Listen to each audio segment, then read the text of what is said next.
Alright, hey guys, and welcome back to another video. I am the Twisted Jedi, and we just got the latest community transmission, which is the Infiltrator reinforcements. That's right, the two new reinforcements that are being added to Battlefront 2 this month will be added alongside the new large-scale game mode. So there's a lot to go over here. I'm going to jump straight into it. It starts off by saying, coming with the new game mode, there are two brand new reinforcements. On the Republic side, you'll now be able to play as an advanced recon commando, known better as the ARC Trooper. And on the Separatist side, you'll be able to play as the BX series droid commando. Both units will be part of the new Infiltrator reinforcement class and will also have their own star cards for their abilities. The ARC Trooper is a gung-ho attacker that rushes into battle wielding his trusty DC-7 pistols. Yes, you read that correctly, pistols. This unit can dual wield pistols and fire them independently, effectively doubling his rate of fire. Now guys, that sounds incredible. Obviously this is something we knew they were working on from the Spark days, and I'm really glad that it's finally added to Battlefront 2 because it adds up a whole nother option for heroes. You guys have seen my hero concept for Captain Rex and Cad Bane. They both include dual wielding pistols, so maybe that's something we could expect to see in the future. Moving on though, it says with short ranged blasters, this trooper needs something more versatile for more distant foes. To extend his reach, the ARC Trooper's Power Blast ability overcharges his primary pistol to fire a powerful blast, giving his otherwise short to medium range arsenal a ranged attack that can also be useful against vehicles. Aim your shot well and it might do just as well against an enemy villain too. For additional battle awareness, the ARC Trooper can activate his helmet scanner, which lowers his Ranger Finder. This emits continuous scan pulse to reveal enemies even through walls. The time between pulses is longer than how long enemies will be revealed by each pulse, so you'll still need general battle awareness to not lose track of your foes. So that's kind of similar to the scan pulse from Battlefront 2015. I think that's a good idea for an ability, and I'm glad that these classes are getting 3 unique abilities again. Finally, when encountering a powerful enemy, the ARC Trooper can even the odds with his shock trap. It's a throwable device, is manually detonated and delivers an electrical current that knocks down any enemies within its range. This is useful for both flanking larger groups of enemies and for tipping the scale in favor for you and your allies, including if you need a tactical retreat. So another shock or stun ability. That's not exactly what I was hoping for. I mean, to be honest, it sounds like a cool ability, but I just don't think we really need more stuns in this game. It goes on to say, overall, the ARC Trooper makes an excellent addition to the clone army. It's a very strategic unit and has the best results when played in such a way. Flank your enemies and support your troops for the best results. Next up, it says the BX droid is arguably one of the most lethal units in the Separatist army. Armed with a modified E5 blaster commonly used by the B1 battle droids, the BX trades rate of fire for higher precision in long-range encounters. With the modified blaster covering the BX at long ranges, it also wields a vibro sword to get the edge when it needs to excel in those close quarters combat situations, using either the melee button or the Sinister Strikes ability. Both have the same function. The BX droid can unleash up to 3 sword strikes in a row before requiring a brief cooldown. While the strikes don't deal much more damage than a regular trooper's melee, they are significantly faster than the final strike is so powerful it will knock an enemy to the ground. So to me guys, this sounds similar to Phasma's staff strikes, although with a vibro sword. Kinda cool idea for an ability. It'll be interesting to see how that one goes. The BX can also deploy a smoke screen by throwing a smoke bomb at its feet. The surrounding area will immediately be filled with very dense smoke that even removes basic UI elements like name tags and outlines so the enemy's view is blocked. Okay, basically just a better version of Lando's smoke grenade. And then finally, it says you can pair the smoke screen with its final ability, Thermal Vision. For a devastating result, it makes the BX's eyes glow red and allows it to see through where enemies are located, including through walls and other obstructions. The ability also scrambles enemy scanners to further confuse and disorient them. This set of abilities combined with a higher than normal sprint speed makes the BX a lethal opponent, both before you see it and if you don't take it out before it closes the distance. So guys, they sound like they're reusing a couple of the abilities. Like the smoke grenade is pretty much the same as Lando's smoke grenade. The stun is similar to Lando's stun as well, except it knocks down the enemies, which in my opinion is kind of sounding like it'll be a little bit OP. I don't know how it's going to go until I test it, but I don't think we need any more stuns in the game. I just don't know.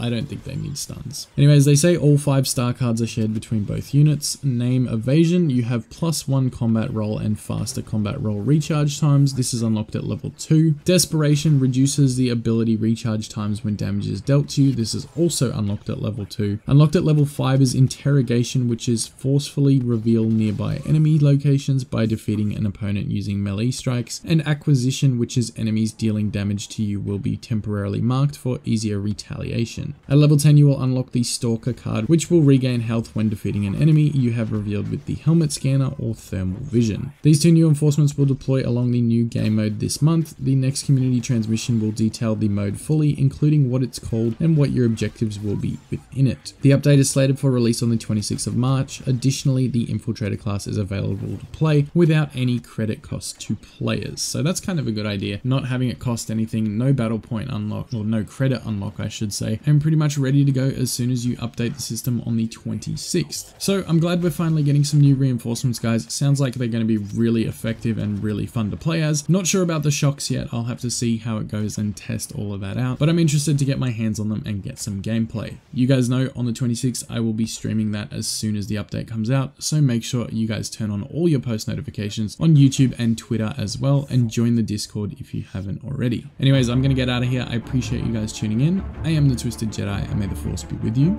always.